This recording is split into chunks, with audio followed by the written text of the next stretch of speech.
All right, and we're live now.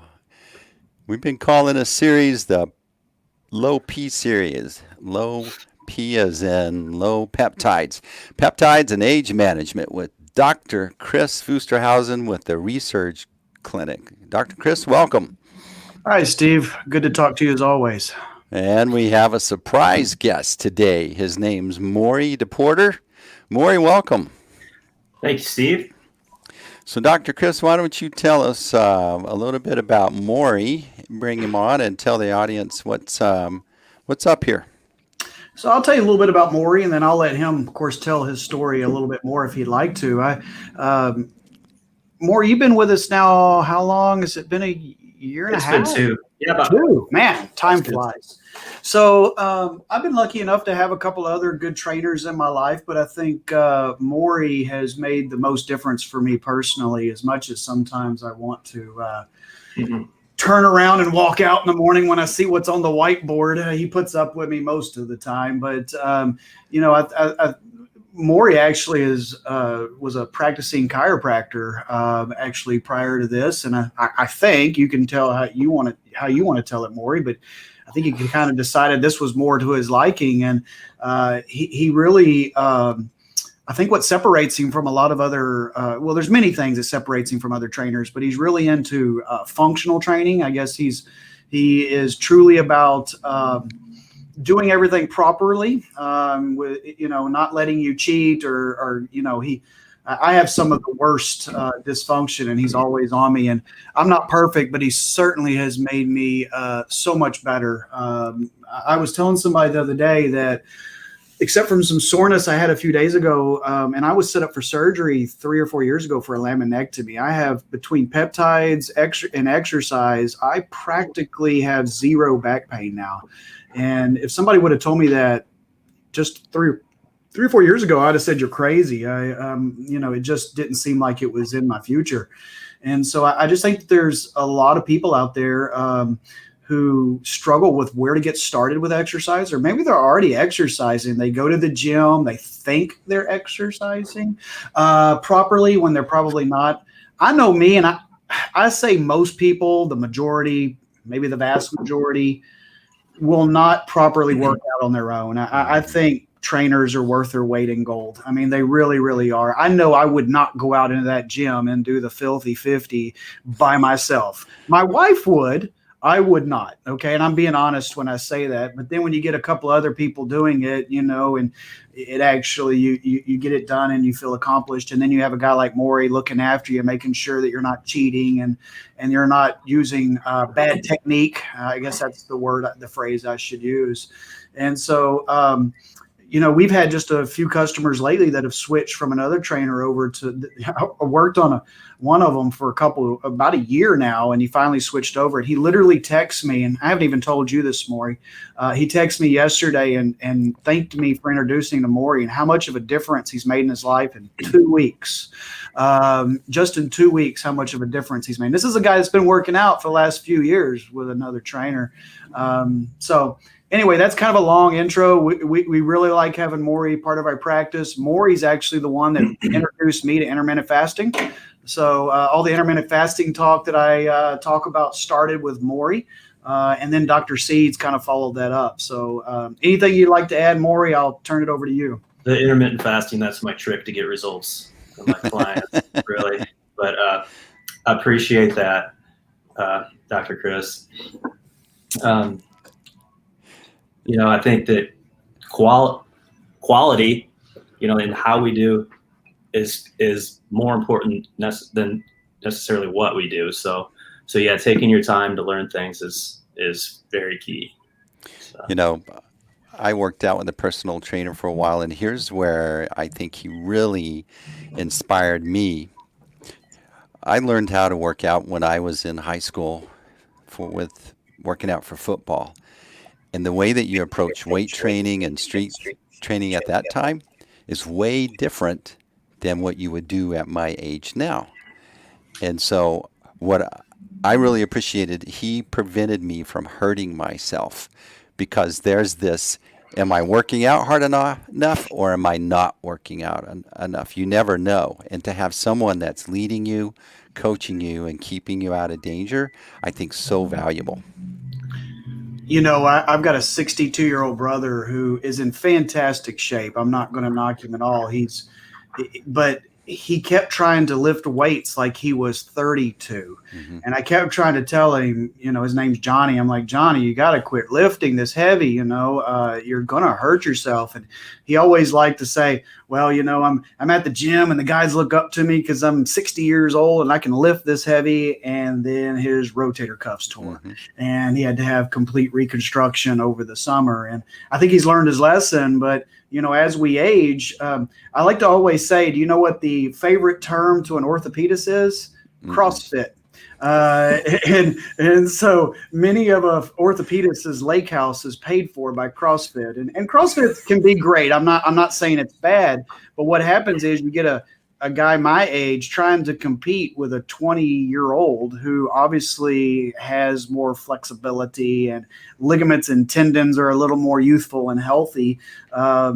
You start to try to compete or do what they're doing, and sometimes that works, many times it doesn't. And so you just have to be careful as you age, and that's what Maury's always talking about. At least the point that I get from him is I'd rather you do 5 properly than do 15 sloppy reps. For sure.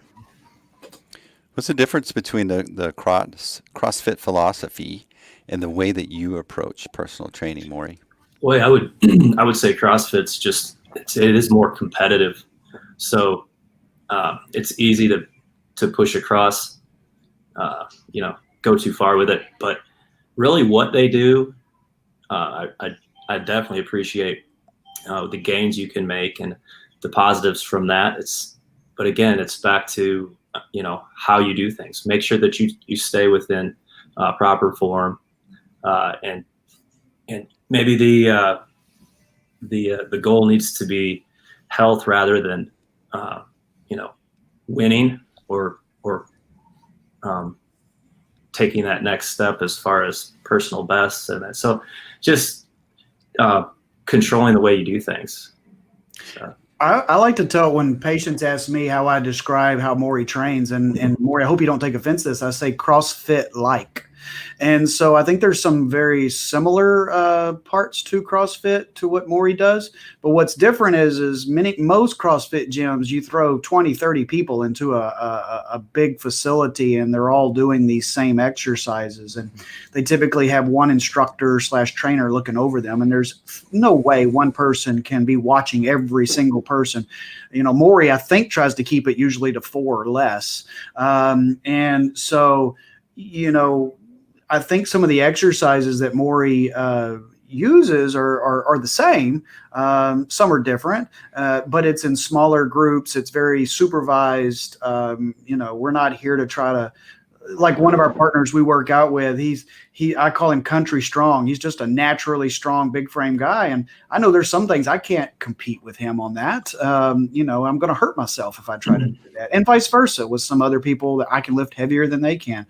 I don't care about who can lift the heaviest anymore. It's just about being fit. Not at 48, 50. It's just not worth it. But that's how I describe it to patients when they talk to me about Maury. But he also, and again, I'll let you jump in, Maury, after this. He tailors it to the person and where you're at with your fitness. Somebody rolls off the street and hasn't exercised in 10 years. They're not going to get the same workout that Maury and I and Chad did that morning. But I'll let you talk a little more about that, Maury. Right. Sure. We'll modify it. Ultimately, I throw a workout up on the board, and I try to get all my clients to do that, but in different ways. Modify it, where someone, if we do a squat and that squat needs to be supported rather than adding resistance, then we'll go with that. Wherever you're at on that move, we want to make sure that we don't do more than we need to. Quality reps, 3 or 4 sets, and make sure you get to fatigue rather than wasted reps. Maybe that's kind of how I look at it. So. One thing, Maury, is maybe to discuss about the different movements that you think are important in each workout, because you're always talking about your Sure, the PSP. Yeah. So I break it down, break most of the workouts down into 5 movements. And so we usually do some sort of a push, followed by some sort of a squat, some sort of a pull, a hip hinge, and a core stabilization. So the push to start out would be, a push up, bench press, overhead press, something like that. But done really well. Then moving on to a squat variations. You can use, like I said, TRX band to support the squat, take some resistance away, or we can add some resistance with some weight, some front squat, kettlebell, maybe in a goblet squat position. And then the pull, like a pull up or a row, something like that, TRX row. And then the hip hinge, which is one that I think that gets, not a lot of people do that. The hip hinge, working the hamstrings and the glutes. That's an important move that we try to do every workout. And then of course, core stabilization. But we'll work vertically, meaning we'll hit one of those exercises followed by the next, go through those 5 before we move on to the next round. Sometimes we'll change it up and we'll work horizontally where we're just doing all of our push exercises. But that's when we're, we'll do that at least once or twice a week. And then maybe on that other day, we'll throw something different in there, something a little bit more CrossFit-like. The thing I think really helped me with the personal trainer situation was there's this certain amount of shame or disappointment you have in yourself when you realize how much you let yourself go. And then when you walk in and you try to work out the first time and you really get hit in the face, how your breathing's really bad, how weak you are in certain areas. And that's a hard thing to kind of get past. And my personal trainer really helped me power through that. And really, that's the first hurdle you have to get over before you start getting over soreness. That's that emotional soreness that you incur. I agree, Steve. One thing that one of the guys that when I was with Senescence, one of their main doctors was Dr. Jeff Life. He's still doing well. He was that guy, I don't know if you remember, at the American Airlines, when you'd fly, you'd pull the little magazine out in front of you, and it always had an ad of this guy who in one picture was sitting on a boat and he was overweight, and in the next picture he's like, all ripped up. That's Dr. Life. And I've had the pleasure of meeting him a few times, and he's one of my mentors / business partner, Dr. Thompson's really good friend. And he always made the point, he always had this theory that if you miss the gym for 1 week, you mentally completely start over when you step foot back into the gym. And not too long after that, you physically start all over as well. And so his point that he always made when I would hear him lecture was, even when you go on vacation, do some sort of physical activity / workout, even if it's a crappy one, but just to keep your brain, locked in on working out, because, you go away for 6 days to Cancun and lay on the beach every day and blow yourself up like a whale from alcohol and food. And then you come back and you say, tomorrow I'll get to the gym. And then before you know it, 2-3 weeks has gone by and you have to come back to Maury and start all over again. And so I just think it's really important for when you get over that initial phase, which will pass in 2 to 3 weeks, just keep at it. Even if it's little bitty workouts, do them, stay active. And I did this, I think it was towards the end of last year. I got to where I was really busy and I started skipping my workouts, and I looked up and in a month I'd worked out like 3 times, and it took so much mental anguish to get myself back into the gym, because it's just, that's what our brain does to most of us. If it just fights us when it goes to the gym. Once you're in it, you realize how great it is, how good you feel, that sort of thing. Yeah, you're gonna have times when you just can't get in. Things are gonna happen. So, I try to put the focus on where you're going, not where you're at necessarily, but where you're going, and that might ease that emotional aspect of it.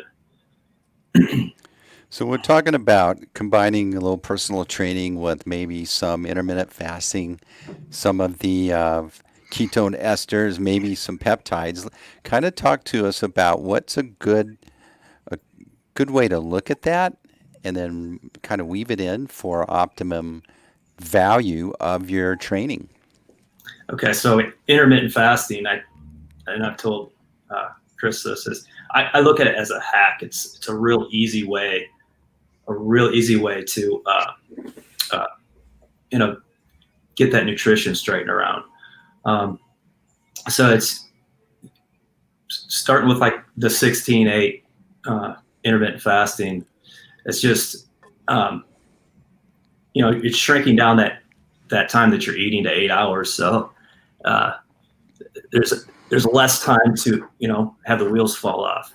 So it's just when people first come in, I'll have them work with the intermittent fasting, and that's usually enough to give them the results that they start going in the right direction. Mm-hmm. And so I think that's very, very important. So stopping eating at 8 and starting again at noon. That's a good place to start right there.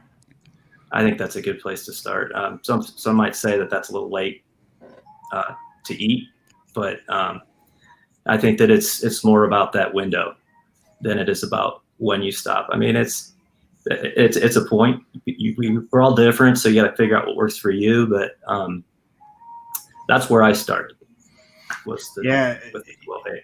No, and I agree, Maury. And when you can get them to not eat for 16 hours, it does lower your calorie count because most people aren't going to try to make up for the food that they haven't eaten in the 8 hours.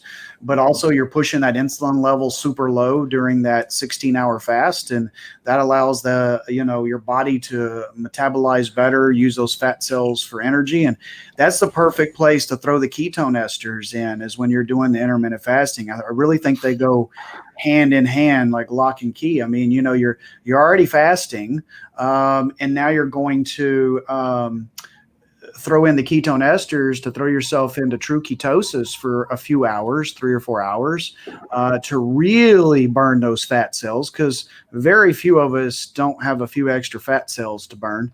And so, but ketone esters, they're not just for burning fat cells, they're also for cognitive function. Most people who take ketone esters truly feel like they're more mentally alert. The nice thing, and so I was telling y'all before we came on, I've been doing even more research on ketone esters, and the great thing about it is that it does not have any caffeine-like effects. You don't get jitteriness, you don't get agitation.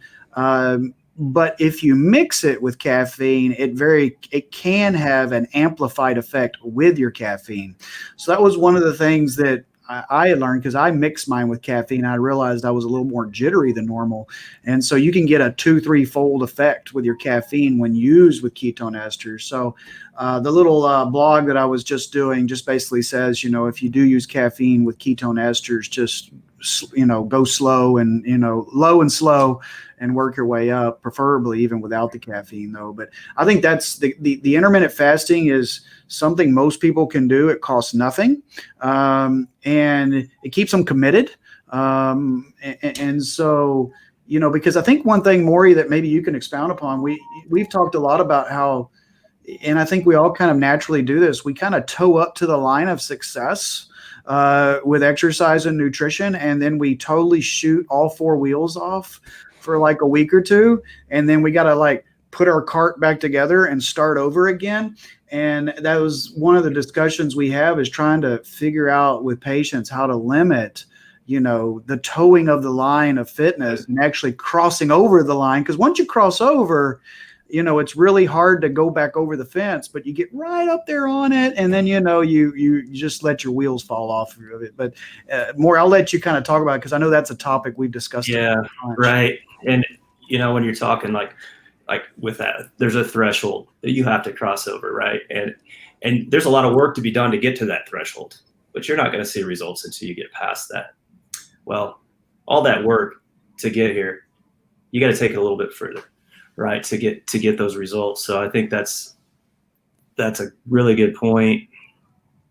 So, I look at it with fasting. I look at it with everything, but it goes back to that quality over quantity. If you fast for, let's say I fasted for 12 hours and I reach that point where I'm going to get into ketosis, well, maybe I need to go 30 minutes after to get here. Well, at 30 more minutes and I'm a little bit further. And I mean, I'm sure there's a line where you don't want to cross and you want to take it kind of slowly, but you can build on that where you are burning fat maybe twice as long as you would have in a 24-hour period just by adding an hour. So I think that we tend to work to a point where maybe we're comfortable, but in order for your body to make a change, sometimes you gotta push it. It's going to respond to that. So, and that goes with fitness as well. So, and I've seen a lot of people work to that point right here without crossing that line, and they're like, you know what, that's enough. I think I'm going to stop right here. When they've done all that work to get here, now they just got to push a little bit further, and within quality, and that's what it takes, I think, to achieve the goals. I see a lot of the theme of the conversations that we've been having, Dr. Kris, is around activities that generate cell senescence. Yeah, that's easy for me to say. But it's like all these little things. When you say ketosis, most people go, "Oh, you mean burning the fat on my body?" But actually, there's a lot more to it than just burning fat. Yeah, so ketosis is one of those things that I've kind of gone back and forth on, and I like ketosis, but I've come around to where I like it in bursts. Kind of like you and I've talked about, Steve, how we like certain peptides, we like to use them and rotate them in, rotate them out of a protocol. I like to rotate ketosis in and out. Now, I don't mind if a person wants to do a ketogenic diet for a few weeks, maybe 2, 3, 4, 5 weeks. I think a ketogenic diet truly is hard for most people to continue long term. The studies show that. Again, ketogenic diet, in my opinion, being less than 5% carbs per meal. The average American has 50% carbs per meal. I prefer low carbohydrate diet, which my definition of that is 25 to 27% carbs per meal. I think that's something we can live with and do. And I simply just tell my patients, I'll get back to the ketogenesis part here in a second, but I like to just tell my guys and girls, if it's white, you've heard me say this, if it's white and you eat it and it's not cauliflower, try to limit it in your diet. Try not to make it a staple. Try to rotate it, have it. Pick from that group of 5, maybe 2 to 4 times a week and have them, but not every single meal. Heck, it can be as simple as hamburger and fries to maybe getting the hamburger with just lettuce on top, and some fruit, some berries or something. And that's a whole lot better than a burger and fries. Maybe not optimal, but it's not bad. But the issue I have with ketogenesis long term is you see these gains, but then it kind of burns itself out with time. And kidney stones, gallstones go up with long-term ketogenesis. Your gut health goes down and you lose immunity. And they've actually shown that athletic performance long-term starts to dip, but short-term it increases. And that's why I really have fallen in love with the ketone esters, is because we're throwing that ketosis, that ketotic state in there for a few hours, getting all those advantages of ketogenesis. And then, 12 to 8, I'm recommending a low carbohydrate diet, which probably will not actually have you producing ketones at that time. So you're not getting the long-term stuff that I just talked about. It's kind of the best of both worlds. But when it comes back to cell senescence, it's this conversation that never ends. Like, patients are like, how do I prevent cell senescence? Well, let's talk.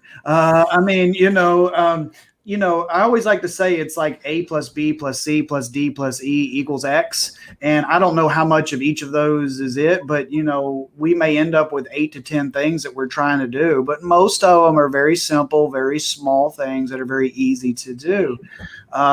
Unfortunately, at the moment, we can't draw blood and quantify how much cell senescence you have. We go by your physical exam, your history, your genetics, your DNA age, your biologic age. Those are the things that we can use to quantify cell senescence at the moment. So anyway, I just think that, like we said, it's kind of the mantra of the talks, is just trying to figure out a way for each person to live as well as they can. And not everybody's going to do everything, but they can pick some of these things that they can associate with, that they can do and feel good about. I think what helped me really when you talked about self-senescence was the image of you have these healthy cells that know that they're getting sick and then will terminate themselves or regenerate. Then you have other cells that just kind of linger around and as zombies and cause trouble. Right. And so the activities that you're talking about is basically zombie reduction, reducing the zombie cells. So one day I'm doing intermittent fasting. I may be doing some peptides. Maybe I'm doing the ketone esters. These are all pretty much helping clean house of my cells. And that little thing really helped me. Yeah, Dr. Seeds, and I know I go back to him a lot, but he's made a big difference in my life as a physician and as a patient, is, it's so elementary of a thought that we just want our cells to work properly and communicate. And all diseases improve somewhat from just cells working properly. I mean, it's a very elementary thought. It's very much biology 101. There's nothing, earth-shattering about this thought, but it's something that most doctors don't practice, about how to go back and get your cells to communicate properly. Again, I'm a firm believer that cell senescence is the cause of aging. Aging is an actual ICD-10 diagnosis now, aging. Some of us are aging more rapidly than others, and we can't stop it, but we sure do want to slow it down. And once a cell is truly senescent, you can't reverse it. But those cells that are kind of working their way to 100% locked in, those are the cells that we want to try to reverse and get rid of or repair. The body is an amazing thing, but it's not meant to live forever, but we sure can, I think, keep us living healthier and with more longevity by doing some of these. I like the term that I always forget the term that Maury used, but the hack, kind of the biohack. I've started hearing that term more. I use that because it is easy. Seems easy. Yeah, it's kind of a negative term. And can spell it. It can be it looks. How do you spell senescence? Yeah, hack. Yeah. Cell hack. Do you know, I can't spell to save my life, and sometimes I'll type out senescence, and I'm like, is that right? I mean, I'm a horrible speller. There's a C in there somewhere. Right? Yeah. There's a Y. Is there a Y? E. Yeah, it's a French word, so it's their fault. Exactly. So all right. So here we are. Where do peptides fit into this and complement? Maybe you get to the point where, all right, I'm working out a little bit. I'm doing some intermittent fasting. I'm drinking some Alka-Seltzer Gold once a day. Where do the peptides fit in? Or is that for me? Why don't you jump in there, Maury? Because I'll follow up on you. But okay. You're kind of a person that got introduced to peptides, and I think you can speak on it from a personal experience and with your clients. Mm-hmm. Sure. So. Let's start at about age 38. I'm 46 now, but started breaking down tendon overuse injuries, and dealt with those. Trying to learn as much as I could to get rid of that. A very difficult thing to get rid of, whether it was plantar fasciitis, tendonitis in the elbow. Just really struggled with that for a long time, and 2 years ago, I started taking the BPC, and I do anecdotally attribute that to helping me get rid of that the tendonitis, especially the plantar fasciitis that I had in both feet. So that's BPC 157. yes, BPC Okay. 157. So that's my experience with that, and I've also used the CJC epimurelin, and just to me, again, this is my experience with it, that it's helped my workouts. I'd say, I guess it helps with recovery. What I see is that it helps me with recovery, and it's something that I can feel is helping me along the way. So. And recovery is like, it's a lot of soreness. It's like I've always felt I was in some state of recovery. After I never could get out of that soreness stage. I've worked out with Maury some days, and I think he works out a couple times a day most of the time, but he says he doesn't. But anyway, I've seen him getting stronger, and here's a 46-year-old guy who's getting stronger at 46. Now, Maury is somewhat of a freak, I will tell you. He's very athletic and very gifted there. Plays soccer all day long on Sundays, and gets a lot of activity, which I think is pretty amazing for a 46-year-old guy, that he's able to do these things with not a whole lot of injuries here lately. So I think that's pretty cool. Yeah, and I don't look at genetics as being involved there too much. I think we all have an ultra athlete in us. I really do. And if right here is the ultra athlete and this is not so much, well, we're all in that spectrum somewhere, and it's just about pushing in the right direction. Like I said, it's about acceleration rather so than velocity. When I was 30, I was not in good shape at all, and I had a couple kids. I had to start thinking about my future, and that's what got me more involved in fitness and nutrition, especially. So, I've been working at it for 16 years now. So, I do keep trying to push, and I do feel like I'm in as good a shape as I've ever been. So, I think it's it's there for all of us.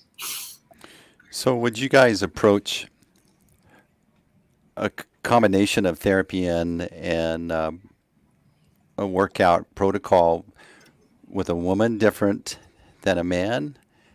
How would you approach that to really fine tune that, where each one can take advantage of their natural?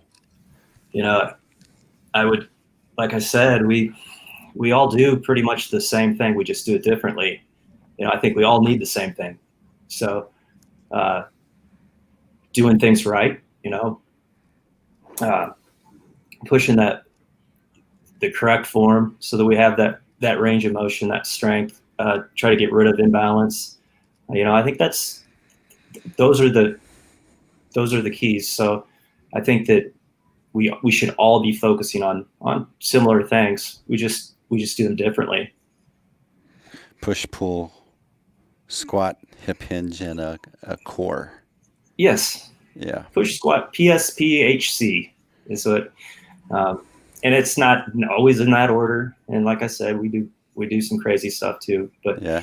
But it's always going to be that functional full body base that we work with. So squat's the one I gotta be forced to do the squat thing. Yeah. He hears me talk about them all the time, but they're so important, Steve. They really are.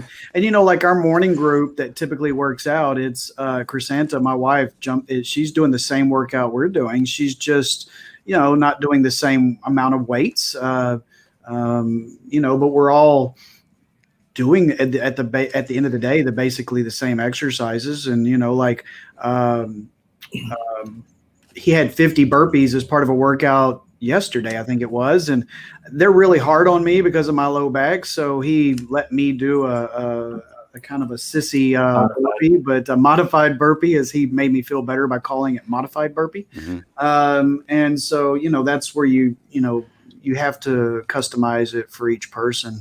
Sure. do. But I'd like to speak a little bit more though about Steve, about your, about, how to kind of rotate in peptides or that sort of thing. And, Yeah. the truth is there's every person's totally different, and we have to look at each one's situation. Some people come here and they simply work out with Maury, and really they work out with Maury. Maury, I think, gives everyone nutritional advice and intermittent fasting advice, which is nutritional advice, and they discuss that, and that's really all they do. They work out, they take his advice, they do that. We have others that want to take it further, and my preference would be for everybody who's 35 or older or has any, real symptoms of deficiencies of like weight gain or not feeling good or, hair, skin, nail issues, hot flashes, to get labs and, look at their hormone panels. Then that's whenever I would look at hormones, possibly hormone replacement, possibly customize a peptide program for them if they have that interest, because all we're doing is, I tell patients, I think it really stinks for people who work out hard, whose biochemistry is fighting them the whole way. If everything's out of whack, like I saw a new lady a couple days ago, and all of her hormones were completely depleted.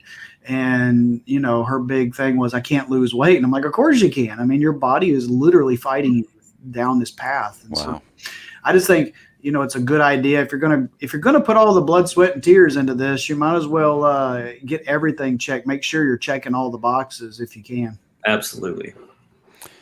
So what's maybe I'm listening to this. I don't live in your area, but is there a way, Maury, that I could communicate with you, and maybe every day your workout program I could maybe know about? Maybe I need a TRX system or something where I can just do it in the house.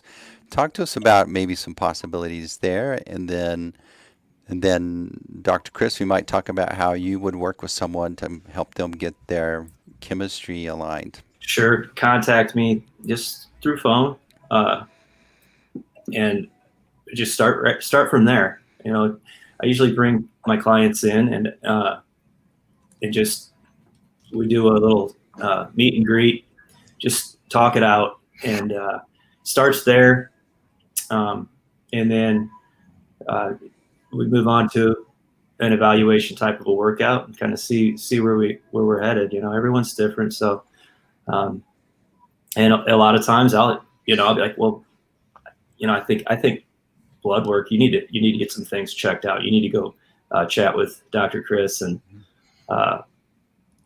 then take care of everything right off the bat there, so that, like Dr. Kris said, you're not spinning your wheels working out when your hormones aren't right. When that can be, that's hard mentally. When if that's not right, I've seen it. You're just not going to get anything accomplished. So on our end, Steve, we can certainly do a lot of what we like to do remotely. I do still like that first visit to be face-to-face. I just think it's important to sit down in a room and like we had a lady, I think it was last Friday, that was desperate to get me to prescribe peptides for her. But unfortunately, I have to be able to, because she was out of state, I have to be able to establish her as a Texas patient. And so I don't know what she decided. She was contemplating actually flying in from LA to come see us because she's seen some of our stuff. And even in LA, she was having a hard time, finding a physician to prescribe peptides. Hard to believe. Crazy. We actually gave her some options because, it's a lot to ask somebody to fly from LA to, especially right now. But, what I would tell I would tell anybody out there listening that's interested is, hey, you don't have to be in my area. DFW is a pretty easy area to travel to. Come in, we can actually get your blood drawn in wherever you're at in America. We can get your blood drawn, make sure it's resulted. You fly in, spend a few hours with us, can be back to the airport by nightfall, be back home that night, get a plan together, and from there on, we can pretty much do everything via, Skype from that point on. And then they can then choose when they want to come back to the office for any other follow-ups. That's certainly a very doable on our part.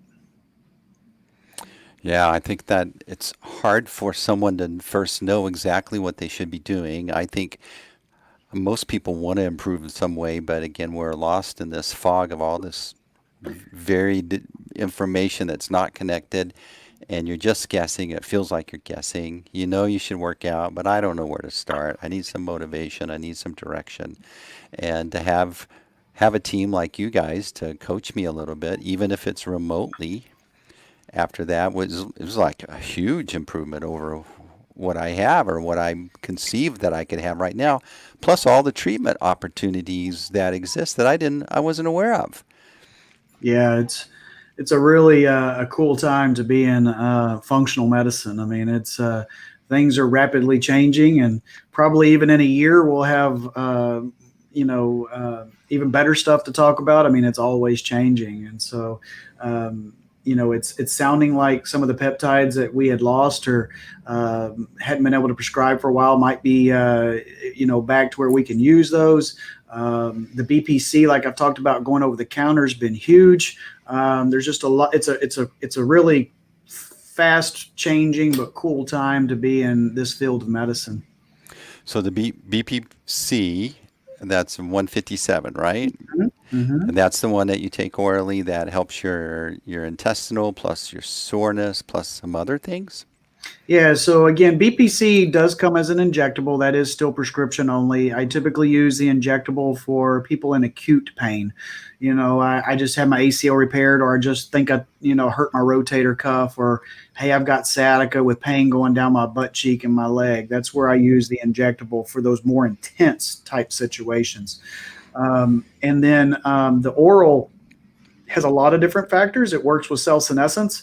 It is excellent for the GI tract, for reflux, for irritable bowel, for inflammatory bowel. It's made in the gut, so that's where it comes from. Neurologically, we use it for people with history of concussions, multiple sclerosis, ALS, dementia, Parkinson's. And then again, we can use it for more generalized aches and pains. We did a workout on Friday that I had bad form on, and I knew I did, and I got quite a bit of. That was the first time I'd had the back pain in like a year. I took some oral BPC, and like within an hour and a half, it had probably cut itself in half. And so easy on, safe for the stomach versus like Motrin and those sorts of things. So it's a really, really great product. I talk about it a lot because it really is one of my favorites. Really great product. And actually, so my next course that we're going to is in a month. It's a month from today, actually, and it's all about neurologic disorders. So we're really excited. The whole 2 days is going to be about neurologic disease. So it'll be exciting to talk about that when we get back. All right. So peptides, which are naturally occurring in the body, and the ones that you're talking about, you call them bioidentical.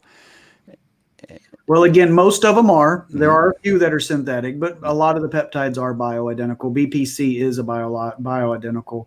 And then the other one that's going to be really popular for patients who are working out, trying to kind of speed the process up safely, is the CJ-cypomorelin, which is the one that stimulates growth hormone production and release in our anterior pituitary gland.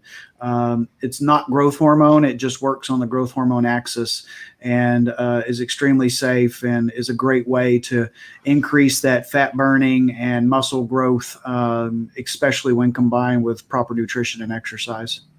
All right. So, Dr. Kris, tell us how people can get a hold of you, contact you, enlighten us on that, please. Yeah, so website, theresurgeclinic.com.